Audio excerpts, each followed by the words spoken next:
Tally prime में आज की क्लास में हम सीखेंगे लेज़र क्रिएट करना। लेज़र क्रिएट करना मतलब हमारा जो टैली सॉफ्टवेयर है इसको इन्फॉर्मेशन देना कि हम कौन कौन से लेज़र्स में डील करेंगे।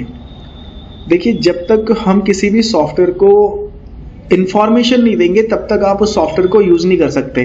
फॉर एग्जांपल टैली का जो सॉफ्टवेयर है इसको यूज़ करने के लिए पहले आपको कंपनी क्रिएट करनी पड़ती है। कंपनी क्रिएट का मतलब है आप टैली को ये बता रहे हो कि हम इस कंपनी के अंदर अकाउंट्स का काम करेंगे। उसके बाद में करंट पीरियड, इसका मतलब है कि हमारी जो कंपनी है उसका फाइनेंशियल ईयर कब से कब तक चल रहा है। करंट डेट यानी किस डेट में हम काम कर रहे हैं। तो ये सारी इंफॉर्मेशन हम पहले टैली को जब तक देंगे नहीं तब तक टैली हमारे कोई यूज नहीं आने वाली।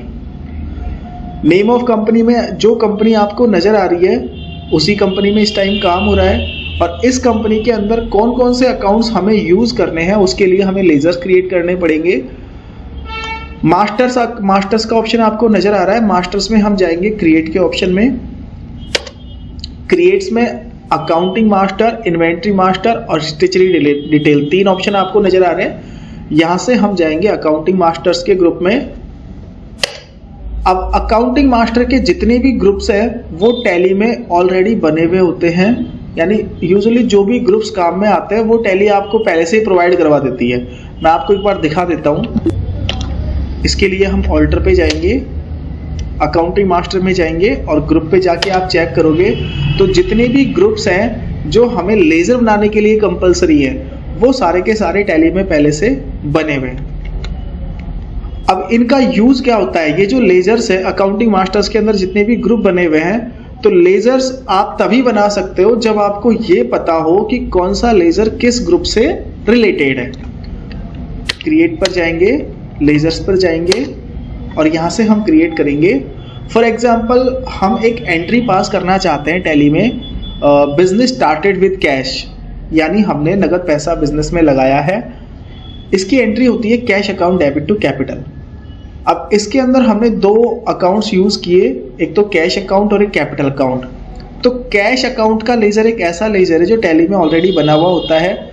जब आप ऑल्टर में जाकर लेजर में जाकर चेक करोगे तो कैश और प्रॉफिट एंड लॉस अकाउंट दो लेजर ऐसे हैं जो टैली में ऑलरेडी बने हुए होते हैं। बाकी जितने भी लेजर्स हैं वो आपको आपकी नीड के हिसाब से बनाने पड़ते हैं। मैं एक लेजर आपको बना के दिखाता हूँ। हम क्रिएट पर जाएंगे, यहाँ पर मुझे बनाना है कैपिटल अकाउंट। तो नेम के अंदर मैंने कैपिटल अकाउंट लिख दिया। एलिस का मतलब होता है जो लेजर आप बनाना चाहते हो उसका निक नेम या फिर कोड नेम, मतलब इसको आप और अदर किस नाम से जानते हो वो आपको यहाँ पे डालना है। तो अभी मैं इसको ब्लैंक छोड़ रहा हूँ कि बिकॉज कैपिटल अकाउंट का और कोई दूसरा नाम होता नहीं है। अच्छा, कैपिटल अकाउंट किस चीज से रिलेटेड होता है? कैपिटल अकाउंट का मतलब जो भी बिजनेस का ओनर है ये उसका अकाउंट होता है। जो बिजनेस को स्टार्ट करना है, जो व्यापारी है, जो बिजनेसमैन है, उसके अकाउंट को हम कैपिटल अकाउंट बोलते हैं। अब जैसे ही आपने कैपिटल अकाउंट बनाया ये आपसे पूछेगा कि ये कौन से ग्रुप से रिलेटेड है। तो हमें पता है कैपिटल अकाउंट कैपिटल के ग्रुप से रिलेटेड है।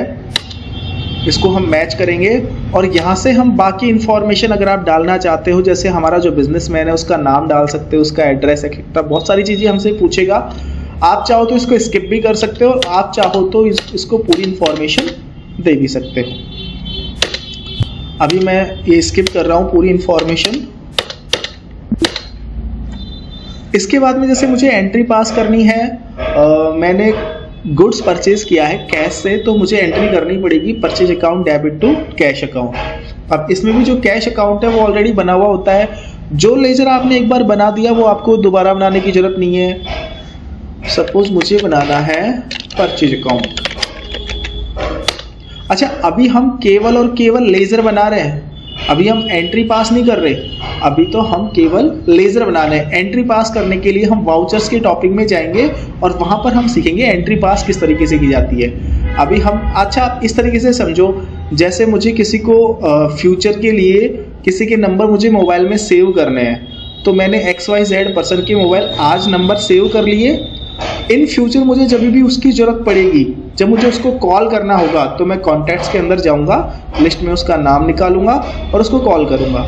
ठीक वैसे ही जब मुझे एंट्री करनी होगी तो एंट्री करने के लिए ये परचेज का जो अकाउंट मैं बना रहा हूँ, परचेज का जो मैं लेजर बना रहा हूँ, इसको मैं वाउचर में यूज़ लूँगा। तो अभी मैं टैली को केवल इन्फॉर्मेशन दे रहा हूँ कि कौन कौन से लेजर मेरे काम में आएंगे।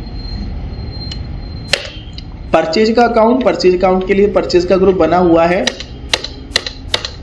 कौन सा लेजर किस ग्रुप से रिलेटेड है ये सीखने के लिए आपको अकाउंट्स का जो बेसिक चीज़ें हैं वो आपको सीखनी पड़ेगी।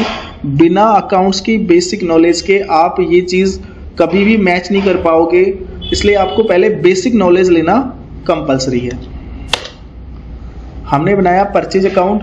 फॉर एग्जांपल जब हम गुड्स सेल करेंगे तो एंट्री करेंगे cash account debit to sales account, तो वहां पर मुझे सेल्स के अकाउंट की जरूरत पड़ेगी।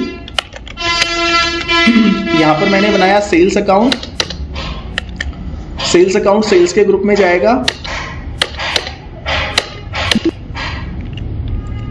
जैसे मैं बना लेता हूं रेंट अकाउंट। जब हम शॉप का रेंट पे करते हैं तो उसके लिए एंट्री होती है rent account debit to cash account. Cash account already बना हुआ होता है। जो लेजर एक बार बन गया वो आपको दोबारा बनाने की नीड नहीं है। अगर आप बनाओगे, जैसे देखो मैं आपको बना के दिखाता हूँ, मैं यहाँ पे लिखता हूँ कैश, तो टैली तुरंत आपको एरर दे देगी। क्या बता रहा है? नेम ऑलरेडी एग्जिस्ट, मतलब ये लेजर तो आप ऑलरेडी बना चुके, या फिर ये लेजर तो ऑलरेडी टैली में है। तो जो लेजर एक बार बन गया वो आप दोबारा नहीं बना सकते। वैसे मैं आपको इसकी एक लिस्ट प्रोवाइड करवा दूंगा। जो नॉन कॉमर्स है, जो आर्ट्स से हैं, या फिर जिनको कंप्यूटर के जो अकाउंटिंग की बेसिक्स नहीं पता, उनको मैं एक PDF प्रोवाइड करवा दूंगा। उससे आप मैच कर सकते हो कि कौन सा लेजर किस ग्रुप में जाएगा। हम बना रहे थे सेल्स अकाउंट, सॉरी हम बना रहे थे रेंट अकाउंट। अब देखो रेंट क्या है हमारे लिए? रेंट हमारे बिजनेस के लिए एक्सपेंसेस है, तो ये एक्सपेंसेस में जाना चाहिए। अब एक्सपेंसेस भी बिजनेस में दो तरीके के होते हैं, एक होता है डायरेक्ट एक्सपेंसेस और एक होता है इनडायरेक्ट एक्सपेंसेस। डायरेक्ट एक्सपेंसेस का मतलब वो एक्सपेंसेस जो हमें कोई भी, जब हम गुड्स परचेज करते हैं या फिर गुड्स मैन्युफैक्चर करते हैं, तो उस पर हमारा जो भी एक्सपेंसेस होगा वो डायरेक्ट एक्सपेंसेस की कैटेगरी में जाएगा। बाकी ऑल ओवर अदर जितने भी एक्सपेंसेस होते हैं वो सारे के सारे किस में जाते हैं? इनडायरेक्ट एक्सपेंसेस की कैटेगरी में जाते हैं। तो जो हमारा रेंट है ये भी कौन सा एक्सपेंसेस हो जाएगा? इनडायरेक्ट एक्सपेंसेस हो जाएगा।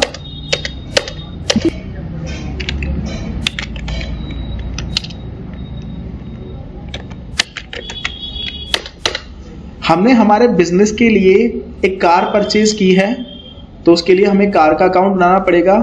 अब कार हमारे बिजनेस के लिए क्या है? असेट्स, तो हम इसको किस में डालेंगे? फिक्स असेट्स में डाल देंगे। उसके अलावा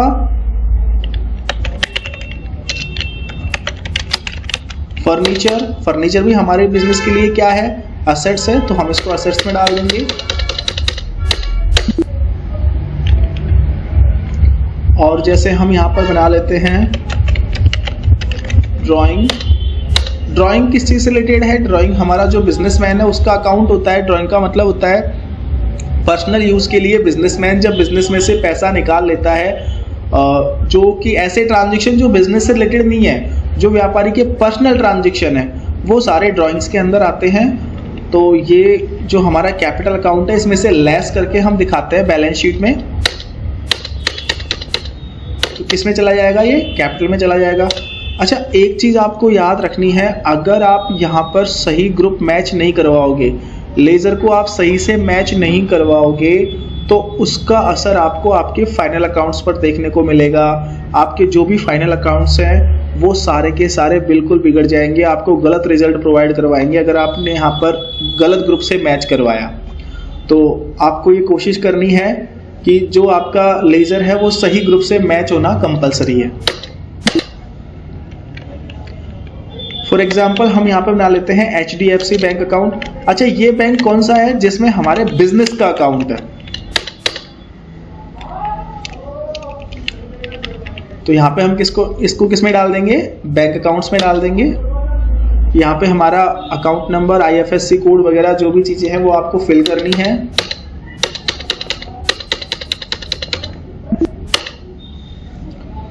उसके बाद में हम बना लेते हैं, जैसे हमें कमीशन रिसीव होगा तो उसका भी लेजर बनेगा, उसको हम बोलेंगे commission receive account. Commission receive हमारे लिए क्या होगा, इनडायरेक्ट इनकम। अच्छा, यह हमारे लिए डायरेक्ट इनकम भी हो सकता है, किस कंडीशन में, अगर हमारा बिजनेस ही कमीशन का है, अगर हम बिजनेस ही कुछ ऐसा कर रहे हैं जिसमें हमें कमीशन रिसीव होता है, तब तो ये हमारी डायरेक्ट इनकम होगी। बट अगर हमारा बिजनेस तो किसी अदर चीज़ का है और हमें ये कमीशन किसी अदर वर्क की वजह से रिसीव हुआ है, तो ये हमारी इनडायरेक्ट इनकम होगी। तो इनकम भी दो तरह की होती है, डायरेक्ट और इनडायरेक्ट, ये चीज़ आपको थोड़ा सा ध्यान रखनी है। अच्छा, लेजर के अंदर आपसे नीचे पूछता है ओपनिंग बैलेंस। तो ओपनिंग बैलेंस आपको तब डालना है जब आपके पास पिछले साल की बैलेंस शीट का या फिर प्रॉफिट एंड लॉस अकाउंट का बैलेंस अवेलेबल हो।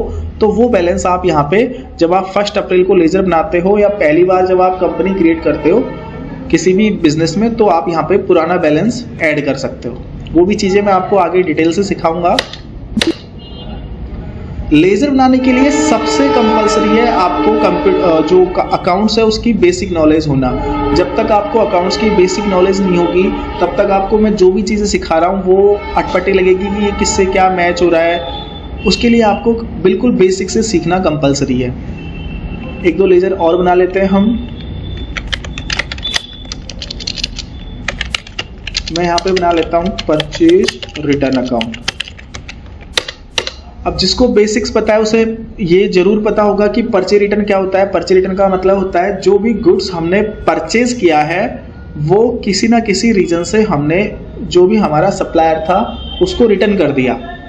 तो ये लेजर किससे रिलेटेड होता है, ये परचेज अकाउंट के ग्रुप से रिलेटेड होता है, क्योंकि जब हम पूरी साल भर की परचेज दिखाएंगे, जब हम प्रॉफिट एंड लॉस अकाउंट में, ट्रेडिंग अकाउंट में साल भर की परचेज दिखाएंगे, तो उसमें से क्या लेस करके दिखाएंगे, परचेज रिटर्न लेस करके दिखाएंगे। ठीक वैसे ही सेल्स रिटर्न, सेल्स रिटर्न भी सेल्स में से लेस होके दिखाई जाएगी। तो इस तरीके से लेजर बनाने के लिए आपको कहां पे जाना पड़ता है, मास्टर्स के अंदर क्रिएट के ऑप्शन में, और अगर आपको जो भी आपने लेजर बनाया है उनकी लिस्ट देखनी है तो ऑल्टर के अंदर लेजर में जाके आप लिस्ट देख सकते हैं। ऑल्टर से आप किसी भी लेजर में चेंजेस भी कर सकते हैं। जैसे आपने जो भी लेजर बनाया है उसमें कुछ मिसस्पेलिंग हो गई या फिर आपको डिलीट करना है तो आप डिलीट भी कर सकते हो। लेजर को डिलीट करने के लिए हमें क्या करना पड़ेगा, ऑल्ट के साथ डी दबाएंगे।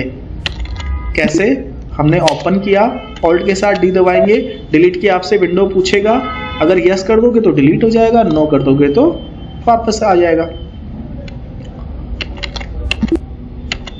तो आज की क्लास में हमने देखा टैली में अगर हमें लेजर बनाने हो तो लेजर किस तरीके से बनाए जाते हैं। इससे आगे की क्लास में हम सीखेंगे स्टॉक आइटम किस तरीके से बनाए जाते हैं। तब तक के लिए आपको मैं एक पेज प्रोवाइड करवा देता हूं, आप उस पेज से मैच करके जितने लेजर आप बना सकते हो उतने लेजर आप बनाओ।